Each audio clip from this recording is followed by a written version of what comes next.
Bonjour chez vous, mesdames et messieurs. Bienvenue dans votre émission DJ Presse qui reçoit ce matin Joachim Diana du journal La Colombe. Joachim, bonjour. Bonjour Robert, merci pour l'invitation. Également sur ce plateau, Félix Chamala d'Amen TV. Félix, bonjour. Bonjour Robert, bonjour à Serge, bonjour au père Diane. Merci pour l'invitation. Et Serge Nseka du journal de la ville. Serge, bonjour. Bonjour Obed, bonjour au doyen Diana, bonjour au confrère, le nom m'échappe, Chamala, excusez-moi, et à ceux qui nous suivent en tout cas, et surtout une pensée pieuse aux amis qui sont à l'est de la République démocratique du Congo, surtout à ceux de Goma qui ont vécu en direct l'attaque en règle de l'avion de chasse de forces armées congolaise, quoi. Donc voilà, le cœur, nous partageons le même sentiment, même émoi, et puis nous allons réfléchir sur la manière de répondre à ces genres de manque de respect. Merci. D'ailleurs, on en parle reggae des massacres des civils par les terroristes ADF de la région de Bini, au Nord Kivu, avec la pose de bombes artisanales qui font des victimes. Et pendant ce temps, Sokoi 25 de FARDC a essuyé des tirs, des missiles rwandais. Le gouvernement congolais, par le biais de son porte-parole Patrick Mouyaya, a parlé de guerre et a mis en garde de Rwanda. Pour lui, la RDC ne se laissera pas faire par le Rwanda. Et l'agglomération de Kichanga, dans les Massissi, passée sous contrôle du Rwanda avec l'appui du M23, et ce, après la reprise des Kishiché par les forces armées de la République démocratique du Congo. Comment mettre fin aux violences à l'est de la République démocratique du Congo? C'est la grande question qu'on va se poser au cours de cette émission. Je commence par vous, Joachim Diana. Je rappelle que vous êtes du journal La Colombe, le point gauche. Après la calmie de la région de Béni, les EDF, il faut encore parler d'eux, c'est eux qui choisissent la cible, le lieu et le moment, et c'est dans la discrétion totale. Bon, l'histoire de Béni, Ituri, parfois, je sais bien, plus clairement, l'histoire des ADF, c'est très compliqué. On ne sait plus où est-ce qu'on en est avec la mutualisation des forces. Il y a des rapports qui nous viennent. On a récupéré des otages, on a neutralisé tel, mais les ADF sont toujours actifs. Vraiment encore actifs, ils sont passés à la vitesse de croisière avec des bombes déposées à gauche, à droite. Et cette fois, l'État islamique revendique. L'ADF tue au Congo, l'État islamique revendique. Curieusement, cette revendication ne fait pas jaser comme ça devrait se faire. Oui, parce qu'à l'époque, déjà, vous vous souviendrez, lorsque nous avions parlé de terrorisme, il y a un confrère, je ne veux pas le citer ici, il devrait avoir honte. De, non, si c'est les terroristes, il devrait revendiquer.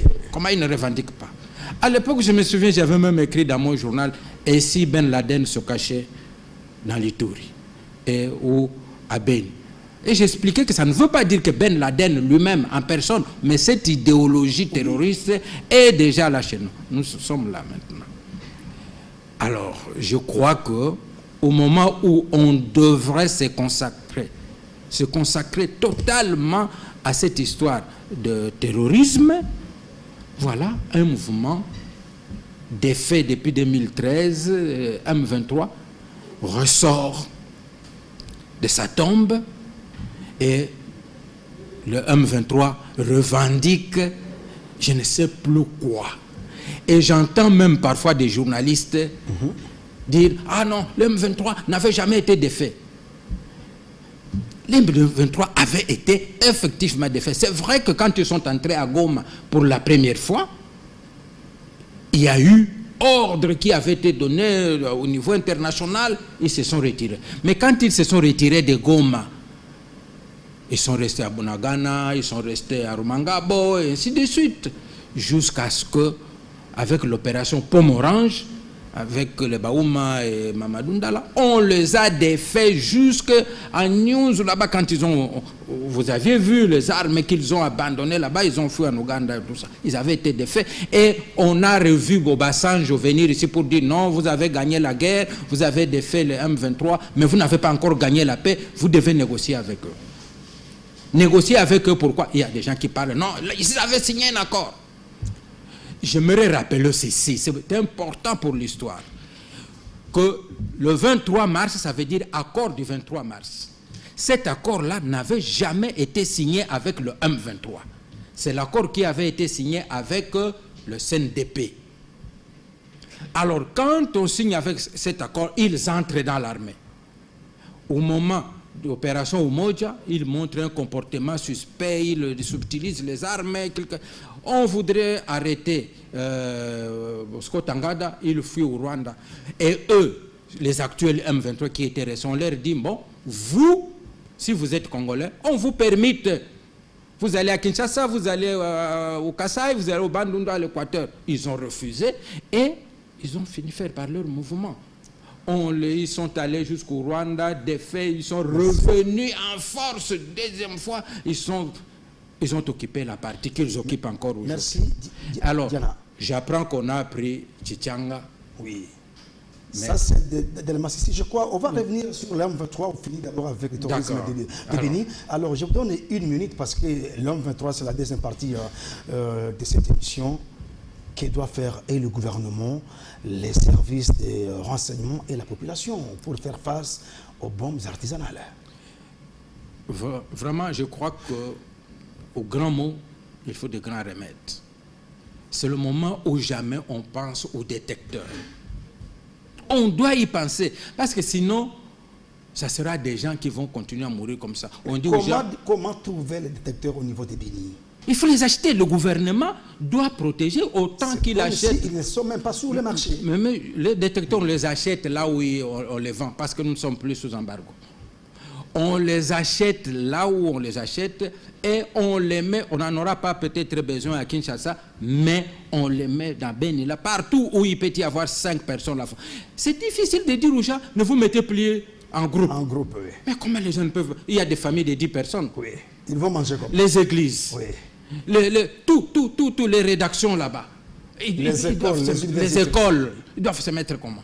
Donc, c'est question maintenant de prendre les mesures radicales, qu'on achète des détecteurs, qu'on doit mettre dans des écoles un peu partout, et qu'on crée, pourquoi pas rapidement, en service avec des jeunes gens qui traînaillent là-bas. On leur dit comment détecter une bombe, ainsi de suite. Ils vont circuler. On ne doit pas être distrait de ça a explosé dans cette église, c'est fini, ça ne viendra plus. Non, non, ça serait une distraction. C'était à Kassindi, maintenant au niveau des Béniville. Béni, on a découvert 3 bombes déposées à gauche, à droite, ainsi de suite. Il y a une vingtaine de blessés en fait de Béni. Hein? Voilà. Oui. Alors c'est pourquoi j'ai dit, nous ne devons pas dire, ah, c'est comme la foudre, même la foudre quand elle tombe, on prévoit des paratonnerres. Oui. Alors, pour ces histoires-là, on doit prévoir aujourd'hui qu'on achète des détecteurs, qu'on inonde Béni, Butembo, tout ça, avec des détecteurs partout. On peut avoir 3-4 personnes plus, et pour qu'on détecte ces histoires. Et qu'il y ait une police spéciale pour suivre les gens et peut-être les arrêter avant qu'ils entrent en action. Merci Serge Nseka, les ADF font encore parler d'eux. Après la calmie, vous avez suivi avec moi le gouverneur militaire. Il souhaiterait que la population puisse se doter des détecteurs. Ça, pour autant détailler comment les trouver. Et vous, en tant qu'économiste également, vous êtes journaliste et économiste, que doit faire le gouvernement, même à travers le ministère des Finances? Pourquoi ne pas exonérer ces détecteurs pour sauver plusieurs vies humaines au niveau des Béni, même des Litouries? Merci de la parole accordée, cher Robert. Mais je voudrais commencer mon propos pour rendre hommage au travail qui est en train de battre le général Kassongo avec le service national. À la tête, c'est exceptionnel, mais je pense que on ne doit pas être des Congo pessimistes. Donc je crois que là c'est un success story qui nous échappe même à nos journalistes, c'est tellement que l'actualité est focalisée vers l'Est et pour l'arrivée du pape. Mais aujourd'hui, nous voyons les fonctionnaires congolais ici à Kinshasa. Et je pense que l'expérience va s'étendre à l'intérieur du pays, s'approvisionner à des prix, je crois, 3 fois moindres que celui du marché de Kinshasa. Ça voudrait dire quoi? Les Congolais sont capables d'apporter des solutions aux problèmes congolais. Sauf que, Congolo pessimiste, on ne se fait pas confiance. On préfère les riz qui viennent de la Thaïlande et d'ailleurs. On pourra parler d'économie avant la fin de l'émission. Je termine. Par rapport au sommet de Dakar, c'est très important. Alors cette expérience doit être implémentée partout parce que nous avons des terres arables partout et qu'on en finisse un peu avec cette dépendance alimentaire. Pouvez-vous répondre à ma question, Serge? Obed, ce qui arrive là avec cette nouvelle méthode entre guillemets. Après Kassindi, c'est la ville de Bénin qui a été touchée. Je me rappelle le président Kabila en son temps. C'était un discours sur l'état de la nation, avait parlé, le premier à avoir parlé du terrorisme. Et c'était le lever du bouclier, la presse de l'époque, tout. Tout le monde a pensé à un certain moment qu'il voulait justifier une forfaiture parce qu'on lui rendait aussi responsable de la situation qui prévalait à l'est du pays. Regardez d'où part l'action. Il y a l'arrivée de tous ces rebelles, de toutes ces forces que les doyens venaient de citer à l'est du pays. À l'interne, on a des forces de la MONUSCO qui viennent essentiellement des pays musulmans, qui ont multiplié de centres spirituels ou des mosquées à l'est du pays. Là, ce n'est pas encore le problème. Mais quand on instrumentalise, quand on prend la religion, on la mélange à une cause qui n'a pas de tête ni queue, ça donne ce que ça donne. L'exemple, on l'a vu. Bataclan, 11 septembre aux États-Unis, et un peu partout, où on a déploré. Sauf que quand nous disons, quand nous subissons, ça semble être de la fiction pour ceux qui n'ont pas d'intérêt ou ne voient pas les choses comme nous. Aujourd'hui, le terrorisme, c'est une réalité. Et ce terrorisme-là se nourrit dans le terreau, je dirais, d'une religion qui est l'islam, qu'on est en train de dévoyer, qu'on est en train de détourner, parce que l'islam en soi, c'est la religion de la paix. C'est la paix. L'islam prône la paix. Le vrai musulman ne tuera personne. Non, même les imams ont été attaqués à Béni, ceux-là qui n'ont pas suivi, donc les gens qui veulent islamiser la partie de Béni, en imposant la charia. On n'impose pas. Les imams qui étaient contre ont été liquidés par les imams sont entre guillemets des autorités, les gardiens de la foi musulmane.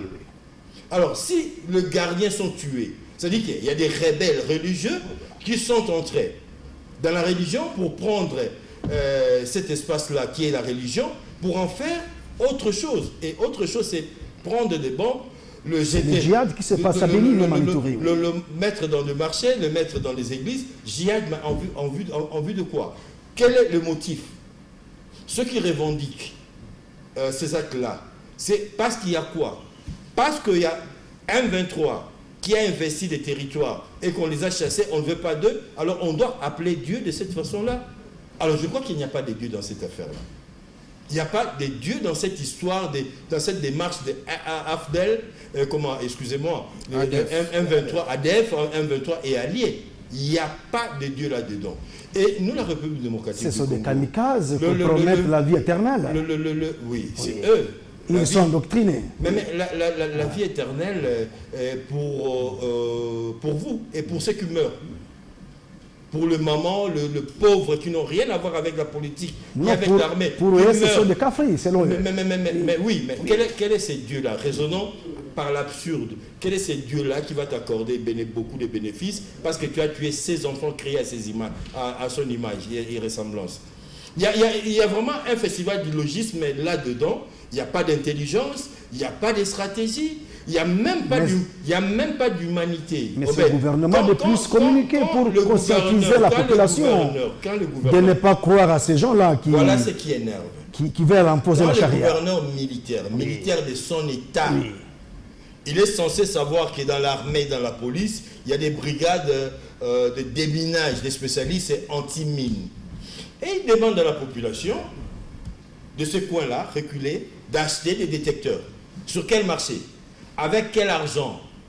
Avec quel mandat de contrôler qui? Mais il y a tombé debout, tombé à la renverse. Mais je me dis à la fin, il faut une politique. Le ministre de la Défense nous avait présenté la politique, un petit livret de la politique militaire de la politique de défense, oui. Mais on est à un décalage de milliers de kilomètres près. C'est au gouvernement de prendre des dispositions. Si le gouvernement veut faire comme Laurent Désiré Kabila avait fait lors de cette même guerre, parce que c'est la même guerre qui continue. Pourquoi ne pas exonérer ces détecteurs de métaux? Mais même pas exonérer. Oui. C'est au gouvernement de se procurer et de distribuer à la population avec un discours clair. Nous sommes attaqués, vous êtes attaqués. Ça, c'est pas pour faire du mal aux gens, mais avant d'aller dans les champs, d'entrer dans les églises, vérifier. C'est de la responsabilité du gouvernement. Je ne voudrais pas lui manquer du respect, mais le ministre et le gouverneur militaire devrait jouer son rôle. Il est militaire, il est censé savoir est-ce qu'il n'est pas dépassé? Mais s'il est dépassé, qu'on le change. Qu'on le change. Je pense qu'il y a des Congolais aptes à faire ce travail-là. Et c'est là où ça nous amène pour dire que l'état de siège montre ses limites. En militaire, on raisonne en militaire. Il faudrait que des politiques, mais des gens aguerris qui sont... Le problème chez nous, les castings est toujours mauvais. Les castings, j'arrange, est souvent mauvais. On ne met pas de gens là, surtout avec cette territoriale des originaires, parce qu'ils ont des capacités, mais on prend des gens, on les met justement parce qu'il est de notre famille politique, il est de notre famille biologique, la famille de ma femme, de ma tante, parce qu'on prie dans une même église, et voilà les critères de sélection aujourd'hui. Et on tombe dans des travers tels qu'on est en train de voir là. La population n'aura pas à acheter des détecteurs, c'est au gouvernement d'en acheter, de les distribuer et afin de protéger la population. Merci. Alors Félix Chamala, que doit faire le gouvernement et la population, même les services de renseignement? Est-ce qu'il faut-il multiplier des patrouilles pédestres et motorisées, consolider les mariages civilo-militaires? Qu'est-ce qu'il faut faire également, outre cela? Honnêtement, je pense que tous les services devraient être alertés. En ce moment, on travaille aussi à l'unité pour que nous puissions retrouver la paix au niveau de l'Est de la RDC. Parce que ça n'est de trop de morts. À chaque fois, quand on ne peut pas passer un jour sans que nous puissions écouter qu'à gauche, à Ituri, à Rutshuru, on a tué. Le doyen Diane l'a dit aussi, Serge, nous devons aujourd'hui que le gouvernement congolais devrait mobiliser le service avec les outils capables d'affronter l'ennemi. Ce que nous manque aujourd'hui, ce sont les outils. Pourquoi? Parce que, prenons le cas de Beni, Kassindi, là où il y a eu de bombes. Oui, c'est parce que le gouvernement n'a pas pu, au moins... Ils choisissent la cible, le lieu et le moment pour agir. Mais pourquoi? Parce que ce sont le millier qu'on néglige par le gouvernement. Le millier négligé, où il n'y a pas... Comment? Il y a beaucoup de militaires déployés par le gouvernement qui sont à Béni. Il peut y avoir beaucoup de militaires, mais avec quel matériel? C'est ça aussi la question la plus importante, parce que on a posé le problème ici, qu'il faut que dans chaque coin, de là où nous avons les ennemis qui attaquent la République démocratique du Congo, avoir le détecteur pour que nous puissions au moins savoir à chaque fois s'il y a un problème et on trouve la solution. Ce qui manque pour la République démocratique du Congo, c'est des solutions aux problèmes qui sont posés par nos ennemis. Le gouvernement, moi j'ai toujours dit, malgré tout ce qu'on est en train de dire, bon, le ministre de la Défense de la République démocratique du Congo, je pense, le mission passée, j'étais étonné de savoir si il existe un ministère de défense en République démocratique du Congo, à sa tête, un général. Moi, je l'ai toujours dit, général en retraite. Moi, je me suis toujours dit, il faut que nous puissions se prendre en charge, comme l'avait dit Laurent Désiré Kabila. Parce que comment se prendre en charge? Nous devons se prendre en charge en faisant bien le travail. Le travail n'est pas bien fait, c'est comme Serge l'a dit, qu'on prend des gens parce qu'il s'agit de telle classe politique, parce qu'il s'agit de telle famille, on les met à la tête d'un ministère pour nous donner un travail qui n'est pas satisfaisant. Est-ce qu'ils ont les moyens de leur politique également? Je pense que le gouvernement venait de mettre 1 milliard de dollars pour cette question de la loi sur la programmation militaire. Oui. Ah oui. Je pense qu'il est temps... Ça doit commencer, je crois, février. Oui, je pense qu'il est temps d'acheter. Nous n'avons pas l'embargo. Nous devons nous procurer de matériel nécessaire pour faire face à notre ennemi. Parce que l'ennemi, vous avez suivi le secrétaire national de l'ONU, Guterres, qui en a posé la question, qui dit que le M23 est mieux outillé plus que la MONUSCO. Mais d'autant plus la République démocratique du Congo qui était sous embargo. Je pense que le changement au niveau de... avec le nouveau chef d'État-major Chiwewe, qui devrait au moins aujourd'hui reprendre leurs responsabilités, redonner l'espoir à nos forces armées de la République démocratique. C'est le nouveau coach qui doit imposer son nouveau système de jeu. Oui. C'est ça ce qu'on attend. Nous devons sentir Chiwewe dans le fonctionnement du travail. Et aussi, il est le nouveau... travail en coulisses. Oui, travailler en coulisses, mais nous devons sentir... L'armée, c'est la grande muette du temps. Nous devons sentir ça, malgré que l'armée soit en coulisses, mais nous devons sentir, parce que quand vous prenez la guerre entre l'Ukraine et la Russie, vous sentez au moins que quand il y a réaction, et quand au niveau de l'Ukraine il y a réaction, vous sentez que non, les Ukrainiens ont répondu. C'est ce que nous demandons, et aussi au gouvernement congolais de ne plus dormir sur cette question. Nous sommes en train de nous tarder sur des questions qui sont inutiles pour le pays, au moment où nos frères et sœurs sont en train de mourir à l'est de la République démocratique du Congo. Moi, j'invite cette population de l'est de la RDC de collaborer avec le FRDC. Et surtout, parce que cette question de gouverneur militaire qui revient comme d'habitude, moi je pense que si un gouverneur militaire n'arrive pas à faire bien le travail, il faut le remplacer. Alors, au lieu de pleurnicher, il faut passer au travail. Il y a quand même le chef de l'État, l'un des chefs de l'État islamique dont font partie les ADF qui a été tué en Somalie par l'armée américaine. Il s'appelait Bilal al-Soudanis. C'est lui qui favorisait la présence croissante donc, de l'État islamique en Afrique, mais aussi c'est lui qui finançait les opérations. Est-ce que sa disparition pourra avoir un impact sur le terrain au niveau de Béni de l'Itourie? Moi, je pense que ces gens-là fonctionnent de plusieurs manières, parce que aujourd'hui, sa mort, il y a toujours quelqu'un qui va s'élever. Je pense derrière lui, il y avait toute une formation qui était là. Parce que... Mais c'est quelque chose à saluer quand même. Mais quelque chose à saluer. Bon, je pense on peut saluer la mort d'un ennemi qui est en train de lui, c'est même pas un ennemi, c'est un grand terroriste. Un grand terroriste. Même je pense que nous ne devons pas réfléchir que, malgré la mort du chef, nous devons rester aussi espérer quelque chose. Nous devons travailler sur le plan interne parce que, Serge l'a dit, le musulman, c'est une religion de paix. Et quand il y a le vrai musulman ne peut pas supporter tuer quelqu'un. Ça, c'est les djihadistes. Oui, ce sont les djihadistes. Les gens qui utilisent les noms de les gens qui utilisent les noms de l'islam pour tuer, pour faire du mal, pour faire comprendre. Et aussi ça fait un peu mal.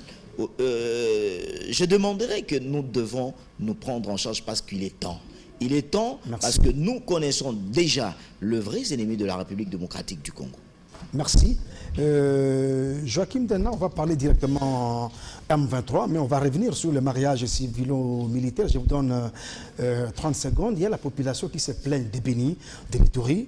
Elle alerte, mais les renforts viennent toujours des heures après, et puis l'ennemi se disperse dans la brousse au lieu que l'alerte et puis que les services puissent s'y déployer. Au lieu de regarder encore sur la carte, ils sont passés par où, et pendant ce temps, ils disparaissent dans la nature.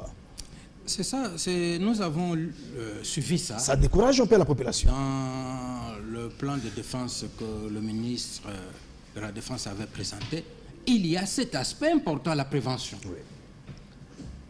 La meilleure de prévention, c'est de ne faire confiance à personne.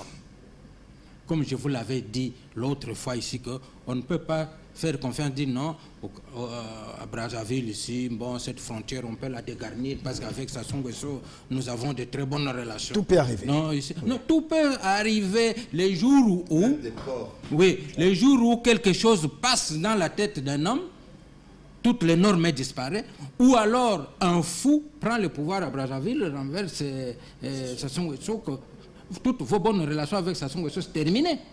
Vous ne savez jamais quand ça arrive. En ce qui concerne tout, on doit savoir. La première des choses, je crois qu'on est en train d'y arriver, c'est de savoir qu'on est en train de faire face à un terrorisme. Ces terroristes, ils tuent sans revendication. Vous me demanderez... quand ils le veulent. Oui, comme journaliste, je me suis parfois posé la question, quelle est la revendication des ADF, qui sont des citoyens ougandais? Ils veulent islamiser la partie de Béni-Touré en imposant la charia. Qui ont été accueillis au Congo, qui leur avait donné l'hospitalité, et qui tue une pauvre maman là qui va au champ, qui ne connaît même pas ce que l'islam... C'est une communication pour eux, pour prouver qu'ils sont là. Ils sont en train de défier le gouvernement congolais. Alors, nous aussi, nous devons nous mettre cela en tête. C'est la meilleure prévention, que tout le monde est suspect. Tout Ougandais, toute personne... Avec les Tchèmbes également, de renforcer le pouvoir des chefs coutumiers, même des unités. Les chefs coutumiers doivent devenir des véritables gouverneurs. Ce sont eux, l'État, le vrai état d'urgence devrait commencer par eux. Ce sont ces gens-là qui savent, cet homme-là qu'on voit passer au village, là, on ne l'a jamais vu. Il est de quel village? Dès ce moment-là, le chef doit être en mesure d'alerte. Et quand il alerte, comme les populations se plaignent qu'on alerte, mais la réaction vient. Mais celui qu'on alerte, est-ce qu'il est en position de réagir? Est-ce qu'il a le moyen rapide de réagir? Mais il part avec de bêtes même qui poussent des cris. Voilà. Hein? Alors, après avoir pillé les ADF. Mais... Voilà. Donc on doit les doter des moyens. J'ai toujours dit que nous devons faire de cette région la priorité des priorités. C'est-à-dire quoi? Si nous avons 1000 francs, pensons que, mettons, 800 francs. 800 francs là-bas. Mettons 800 francs là-bas. Nous, ici à Kinshasa, dans où nous sommes, nous pouvons aller au champ, nous pouvons aller planter les matembélés, nous pouvons sortir à minuit, ce qu'ils ne peuvent pas faire là-bas. Donc, ils ont besoin d'une prise en charge totale. Tout ce que nous avons comme gros de moyens, qu'on les mette là, qu'on dote notre armée de vrais outils adaptés à ce genre de guerre avec des terroristes. Guerre asymétrique, oui. Mais c'est le renseignement qui doit primer surtout. Hein. Mais c'est ce que j'ai dit, justement, la prévention, c'est le renseignement. Alors là, j'aimerais dire, rapidement. Je l'avais dit la fois passée, que nous créons parfois de faux problèmes. Et après avoir créé les faux problèmes, nous cherchons de fausses solutions. On a commencé. Dans l'armée, la psychologie, c'est quelque chose d'important. La psychologie. Quelle sera la psychologie d'un militaire qu'on pointe à, mais c'est peut-être le traître, c'est peut-être celui-ci. Notre armée est infiltrée. Peut-être l'infiltré, c'est celui-là. Quand un militaire n'est pas en confiance, et la population ne le prend pas en confiance. C'est comme un joueur dans un stade de football. Mais c'est impossible. C'est impossible que cet homme-là s'engage Hein? Il est houspillé par ceux qu'il doit protéger. Mais messieurs, ces gens-là, le militaire-là, hein, oui. Qu'est-ce qu'ils ont commis? Ce n'est pas comme Serge Nseka qui fait son travail, son caméra, il circule. Non, eux, ils ont comme outil de travail leur corps, leur sang. Ils le versent pour ce pays-là. Alors, comme ça, facilement on dit, c'est un infiltré, ce sont de ceci, notre armée est infiltrée, notre armée est ceci et cela. Mais comment voulez-vous que cette armée ainsi houspillée, traitée de mais c'est la même armée qui a défait l'an 23, 2013. C'est ce que j'ai dit, abandonner un peu, comme si nous étions dans la panique. Donc les discours aussi au niveau de la population, même des politiciens. Voilà. Sortons de ce discours-là. Sortons de... C'est quoi? Moi, il dirait quoi? Changement de narratif. Sortons de ce narratif-là. Soyons positifs. Soyons positifs avec notre armée, faisons confiance à notre armée. Ces gens-là, ils ont donné leur sang. La parole doit tourner. Vous avez beaucoup parlé. Je vais vous donner une minute. Kichanga le Massissi est tombé entre les mains du Rwanda, appuyé par les terroristes du AM23, après les communiqués du VEPAM, le Tunula, qui avait constaté la mauvaise foi du Rwanda et du AM23. Mais sur le plan socio-économique, la ville de Goma est asphyxiée. Comment les agglomérations continuent à tomber entre les mains des agresseurs? Pour ceux qui suivent cette émission, oui, ils savent que j'avais dit ici qu'après avoir bloqué la route Rutshuru-Goma, leur objectif, ça sera de couper Goma de Kichanga, de ce côté-là. Et l'armée était formée, pourquoi décrocher? Et la vie à Goma va devenir invivable. Oui. Et lorsque la vie devient invivable, les gens ne tiennent plus, il n'y a plus de morale. Les gens sont capables de dire, on lui propose la trahison, il dit, faisons ça, peut-être que ça va prendre fin. Je l'ai dit une fois. Je suis étonné aussi par le narratif que j'ai entendu. Ah non, les faits qu'on a tirés sur notre armée, sur notre aéronef, oui, c'est un acte de guerre. Mais c'est quoi? Nous avons déjà dit que le Rwanda nous a déclaré la guerre. Non pas seulement par le discours, mais le Rwanda est sur le territoire congolais. Tout un territoire de Rutshuru est occupé. Maintenant, ils cherchent à occuper Masisi. Ils sont déjà sur le territoire congolais. C'est déjà la guerre.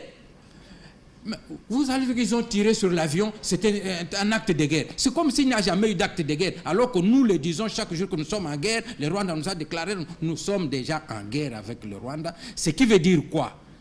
Le militaire rwandais qui est vers Kibumba là-bas, mais peut tirer sur l'avion congolais, vous n'allez pas vous obtenir que non, notre avion survolait notre territoire et on a tiré. Mais les Rwandais sont déjà sur notre territoire.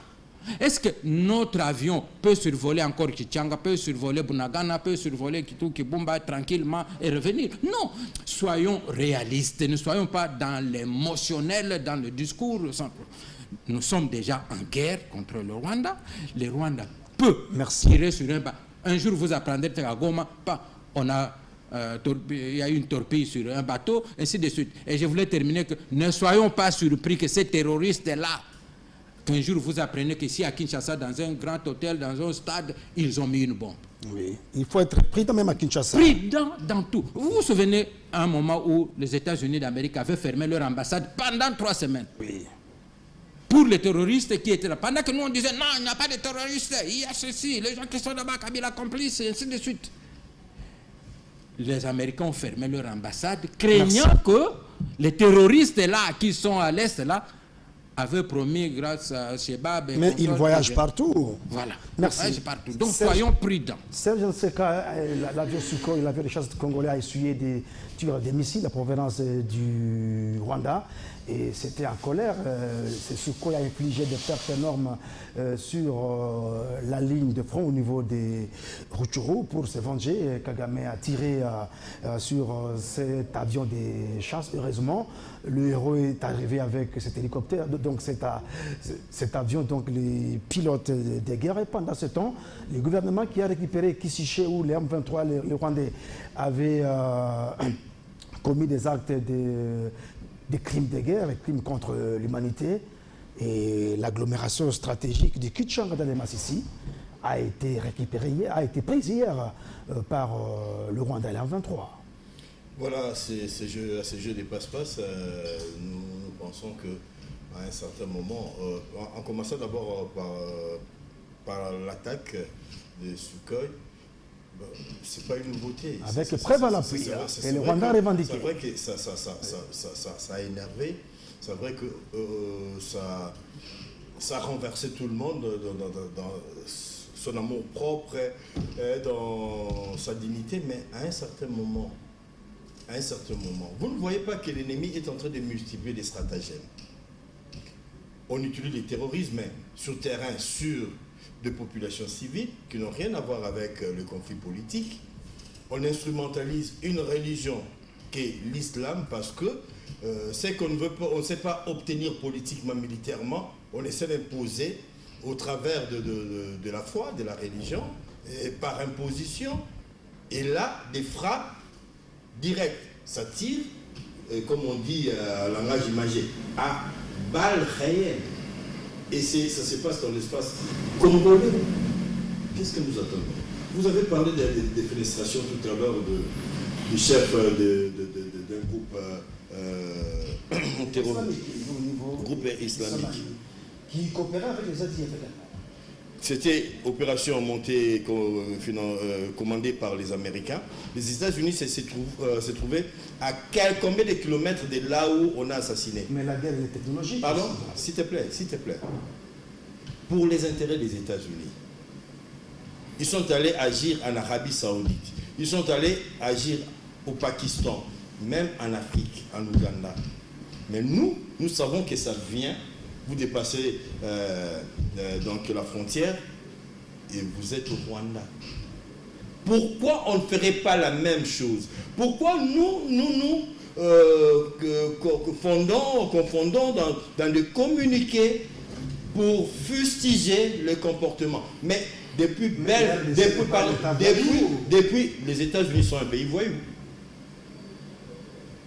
C'est la conclusion. Alors, si c'est ça être voyou, au lieu de faire le théâtre, si c'est ça être voyou, faisons comme les Américains, devenons voyous. Parce que c'est le mot qui convient. Devenons voyous. Et en diplomatie multiforme, la règle sacro-sainte, c'est la réciprocité. On a tiré sur notre avion. Quelle position du Rwanda avons-nous tiré? Le communiqué, j'ai vu le communiqué, c'est bien. Mais ils ont utilisé des moyens militaires pour attaquer des positions, attaquer un aéronef de la République démocratique du Congo. Et le Congo, le grand Congo. Et qui devrait même causer crime de guerre parce que si l'avion était tombé à Goma, on devrait compter plusieurs morts. C'est des silences radio et de la communauté internationale et de l'Union africaine. Le fait et l'intention sont punis de la même façon. Oui. Le fait d'avoir tiré dans cette zone-là, en sachant qu'il y a des populations, parce que l'objectif visé, c'était quoi? Que ça tombe, que ça crée une clameur, qui poussait les Congos à l'action, ou je ne sais pas. Mais le fait d'avoir raté leur cible ne signifie pas qu'ils sont exonérés, parce qu'ils ont intentionnellement tué la population congolaise de Goma. Tuer la population de Goma. Autant que ceux-là qui sont en train de poser des bombes et tuer des gens. On appelle ça crime de guerre. Et c'est passible, je ne sais pas, de peines lourdes. Kagame s'en fout de tout ça parce oui, que c'est la chouchou de la communauté internationale. Il s'en fout. Il n'est même pas condamné. Hitler. Ni par l'Union africaine, ni par la communauté internationale. Si c'était en Ukraine, vous devrez suivre un tollé sur le plan des 39 et diplomatique. De 1939 à presque 44, Hitler, c'était la personnalité la plus en vue que tout le monde voulait rencontrer. Que tout le monde voulait être à ses côtés pour avoir une certaine protection. Hitler, ça vérifié dans l'histoire. Et en 1945, l'histoire avait changé et tous ceux qui avaient un peu d'Hitler en eux étaient obligés de les effacer, de les cacher. Ils sont allés tous en Amérique latine, précisément en Argentine, pour changer de nom, pour changer d'identité, en Argentine. Et c'est sans allusion. Voilà, donc nous avons l'obligation aujourd'hui de riposter, d'aller suivre et en Ouganda, et au Rwanda, il faut se préparer pour riposter.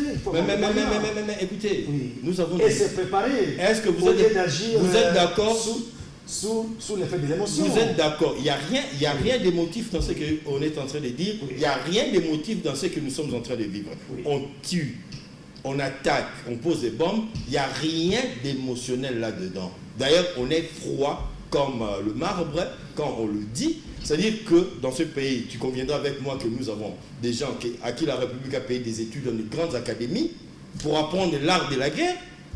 Nous avons des gens qui sont payés malgré des difficultés. La preuve veut qu'en 2013, c'est les mêmes personnes-là, les mêmes personnes ont fait preuve de ce que nous sommes en train de dire. Aujourd'hui, la République démocratique du Congo doit changer de stratégie.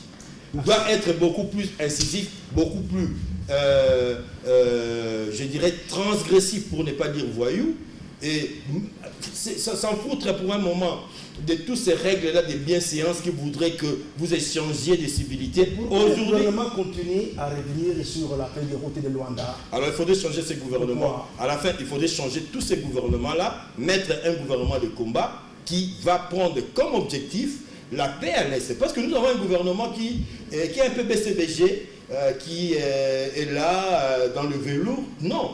On doit comprendre que même les élections que nous préparons ont 1000 chances d'échouer si la situation sécuritaire à l'Est n'est pas arrangée. Vous, si vous étiez au gouvernement. Mais je suis en train de parler de la stratégie de la défense, qu'eux-mêmes ont dévoilé. Sans nous parler de la politique de défense, sans nous exposer la stratégie. Attaquer ceux qui sont des auteurs de toutes ces attaques-là. C'est-à-dire traverser les frontières. Allez-y chercher ces gens-là, pas la population ougandaise et rwandaise. Allez-y aux sources du mal et l'extirper. On peut aussi mobiliser la population. Mais la population, parce que les armes ne sont pas mobilisées de la population. Si la population se disait d'entrer au Rwanda, par exemple. Nous avons, comme dirait malgré les armes le juriste, une jurisprudence. Oui. Avec Mzee Kabila. Pourquoi Kinshasa n'était pas tombé?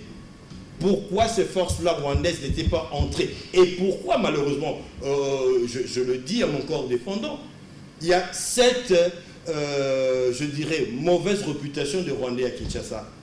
Pourquoi? À qui on sait que ce sont eux qui avaient coupé le courant les 2 jours. Ce sont eux qui ont tiré ici, qui sont entrés avec armes. Ils ont abattu un avion, pardon. C'est important, pardon, ça va tourner, mais c'est important ce que je dis. Ils ont abattu un avion civil.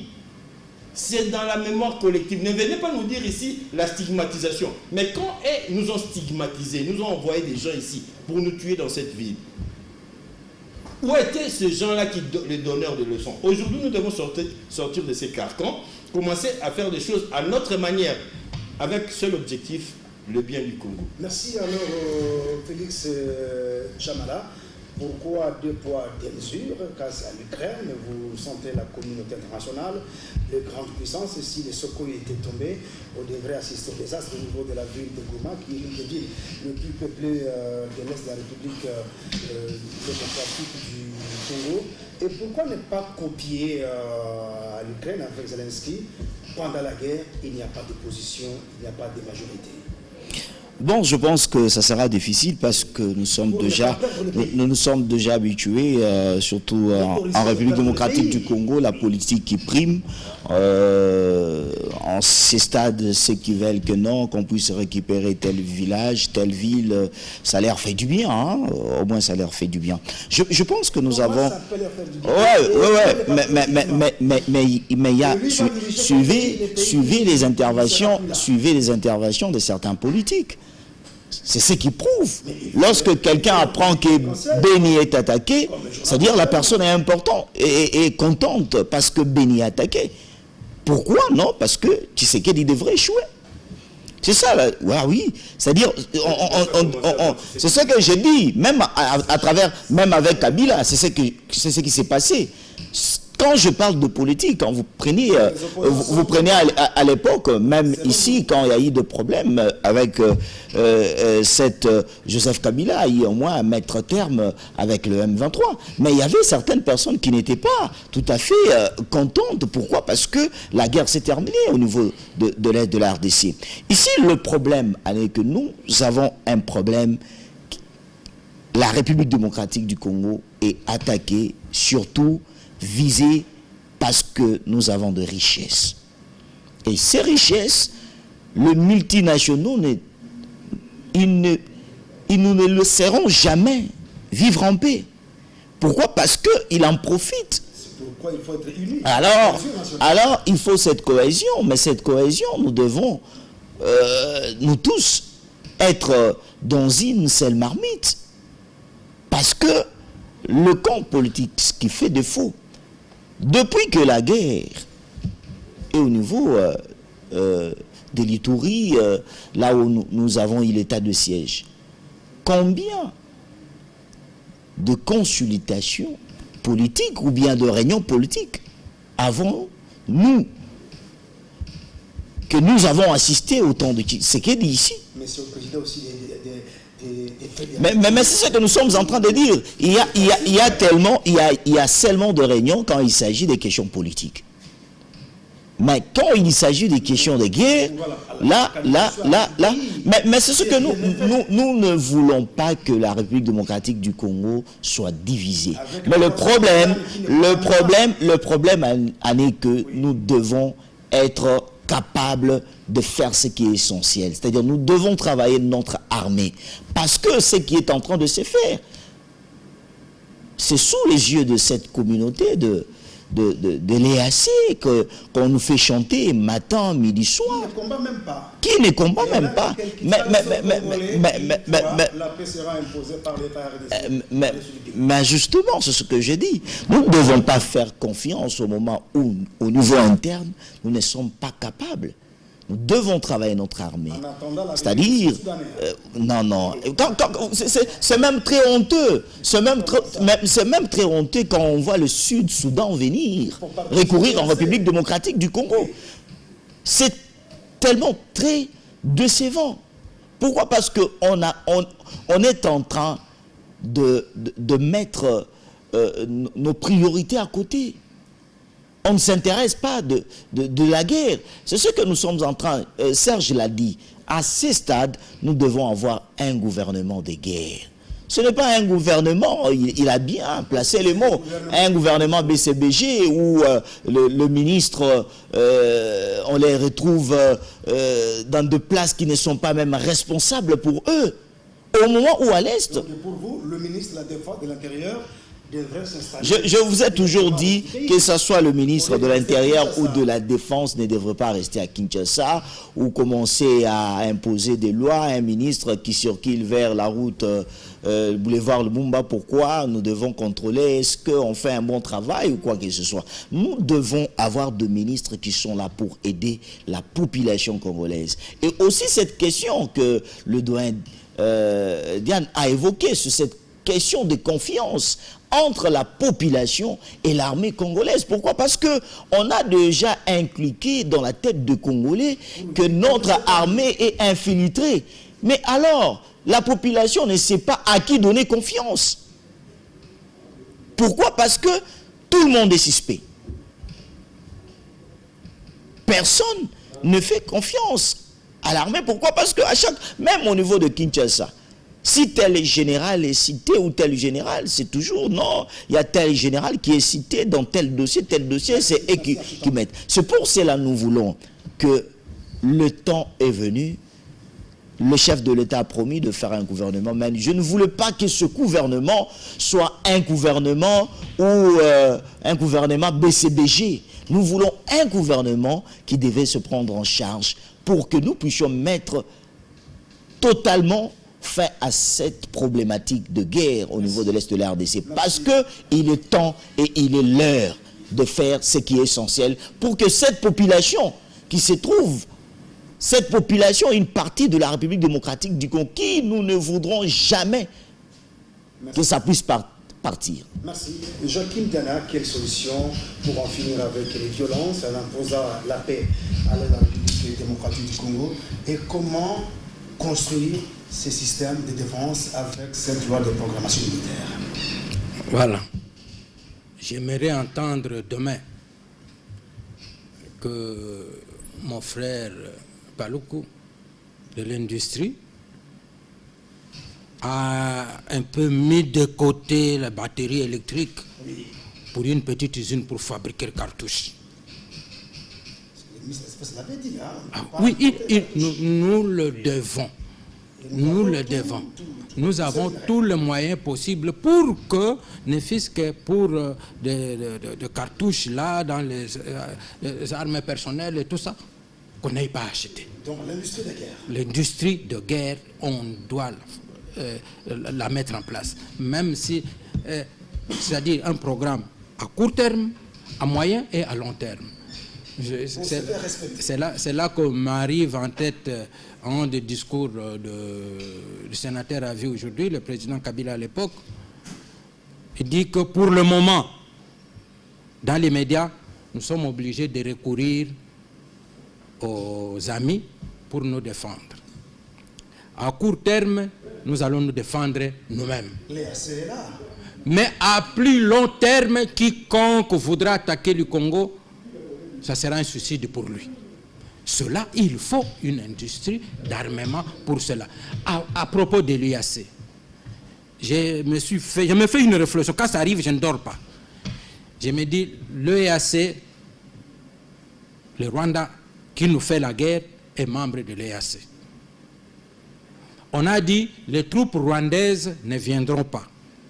Mais partant, ils sont dans le commandement. Voilà, partant des objectifs de l'EAC, sachant bien que l'homme 23, c'est le Rwanda qui nous combat, voyons-nous l'EAC faire la guerre à un pays membre de l'EAC? Il fallait recourir à la saga. Voilà, je me pose la question. Vous voyez, c'est pourquoi ces troupes-là sont presque comme tétanisées, comme immobilisées, ne savent pas quoi faire. Parce que l'EAC ensemble pour se protéger. Mais maintenant, l'EAC qui va faire la guerre à un pays membre, c'est impossible. C'est pourquoi vous voyez que ces troupes-là ont donc, partant des textes de l'EAC, les troupes de l'EAC ont comme vocation de venir faire de la zone tampon, faire l'observation, essayer de calmer tout le monde pour éviter que c'est comme un papa, l'EAC c'est comme un papa dont les enfants se querellent à la maison, il vient, il cherche à mettre la paix au lieu de prendre fait et cause pour un des enfants, quel que soit le tort qu'il a fait. C'est ça le problème. Ça c'est le premier aspect de l'inutilité des forces de l'EAC. Deuxième aspect, bien que le Rwanda a dit il n'envoie pas ses troupes parce que la RDC a dit non aux troupes rwandaises. Mais est-ce que le Rwanda est absent de la politique de l'EAC? L'EAC peut-elle se réunir et décider sans le Rwanda, sans l'avis du Rwanda? Non, mais Congolais, pourquoi nous n'y réfléchissons pas? Ça, je m'adresse directement au ministre des Affaires étrangères, M. Lutundula.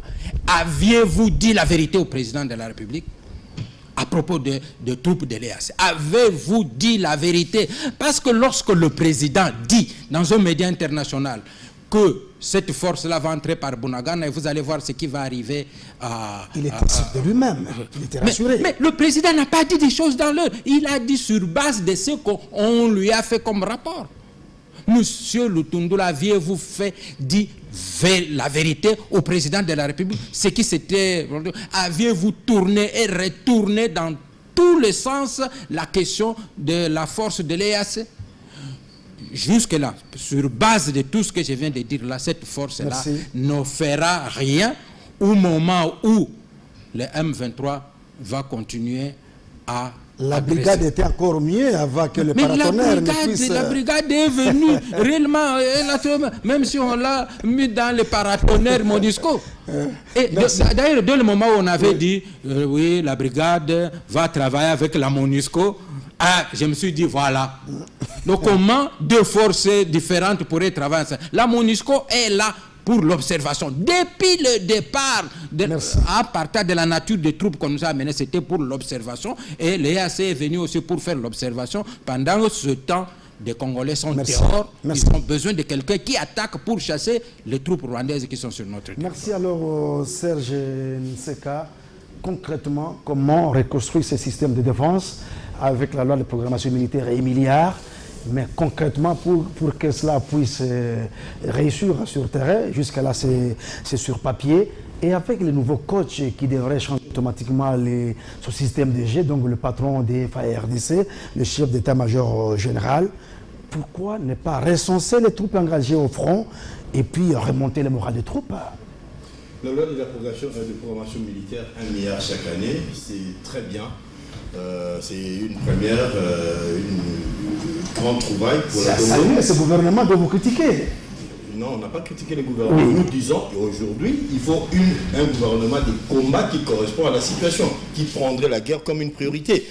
C'est pas critiqué, non. C'est ce même gouvernement qui a réussi cette loi. Oui, le gouvernement a trouvé les bâtiments intelligents. C'est ce gouvernement donc, ici. Il est sur la bonne voie. Non, c'est la continuité, oui. Mais à un certain moment, il faut réajuster. D'ailleurs, le président de la République lui-même avait annoncé qu'à son retour, il y aura remaniement. Et nous attendons que cette fois-ci, l'accent soit mis sur le problème de l'Est, c'est qu'on nous mette, que ce soit vraiment un gouvernement, même à demi-mot, un gouvernement de combat. Voilà.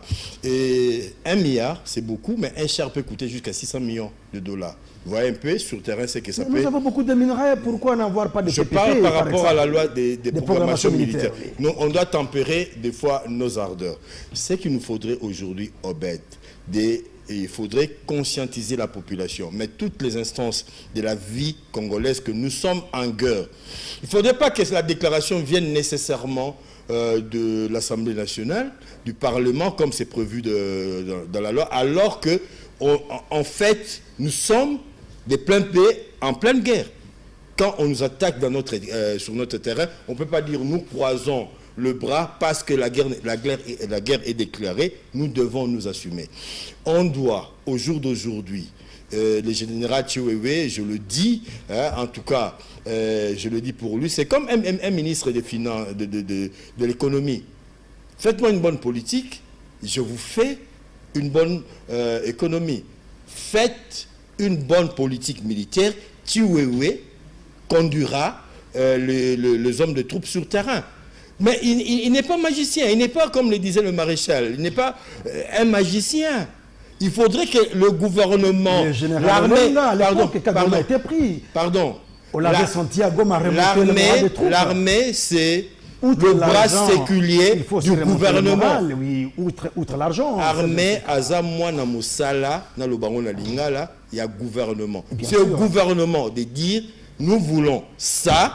Pour aller acheter ça, vous devez prendre tel chemin, et puis l'argent, le moyen est là. Et entre-temps, ce que le gouvernement doit faire, créer la confiance entre la population. Quand je parle de la population, ce n'est pas seulement la population de Kinshasa, mais des zones en conflit, où les gens qui sont en train de souffrir le martyre là-bas, avec cette population.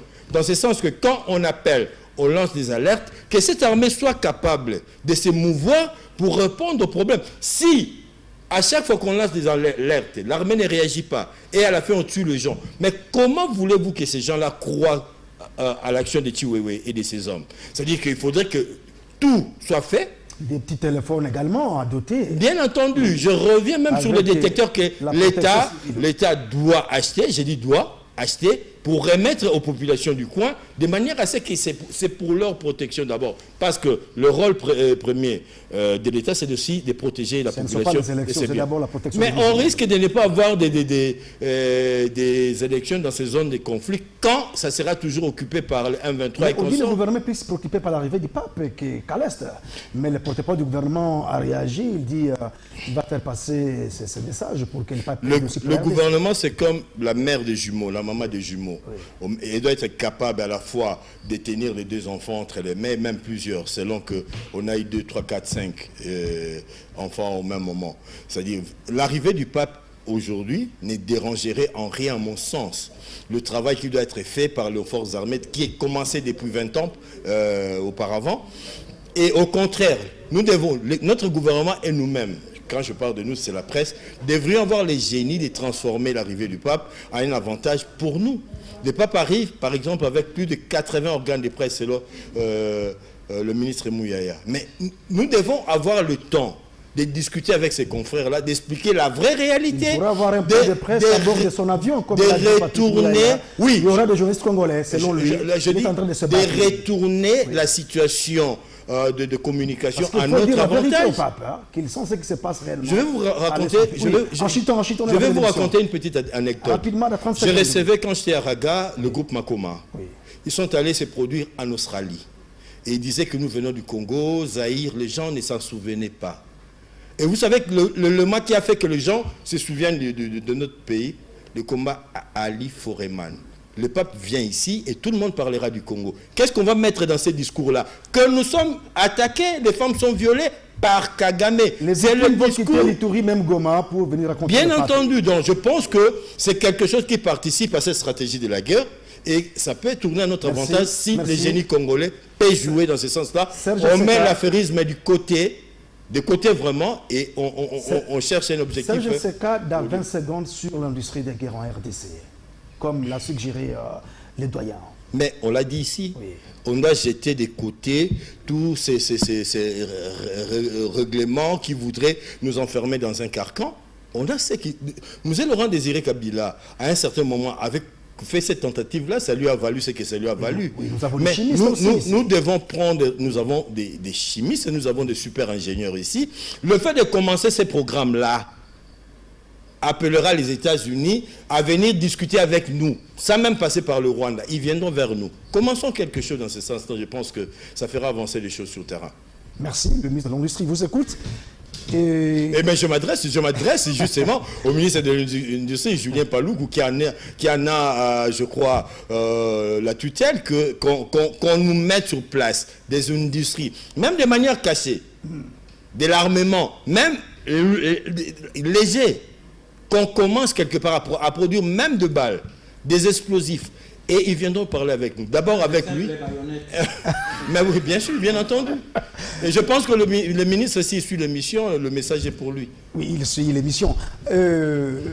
Félix Chamala, comment concrétiser la mise en place des systèmes de défense en RDC avec cette loi de programmation militaire, le problème d'effectifs aussi, il y a les recrues qui sont en pleine formation, mais à Béni, le chef de l'État était étonné, l'État congolais payait 21 000 hommes, à lui, place de 8 000 hommes, donc les nouveaux chefs d'état-major général devraient aussi recenser les troupes engagées au front et puis faire l'état des lieux en remontant le moral des troupes comme l'avait fait le général Olenga à l'époque.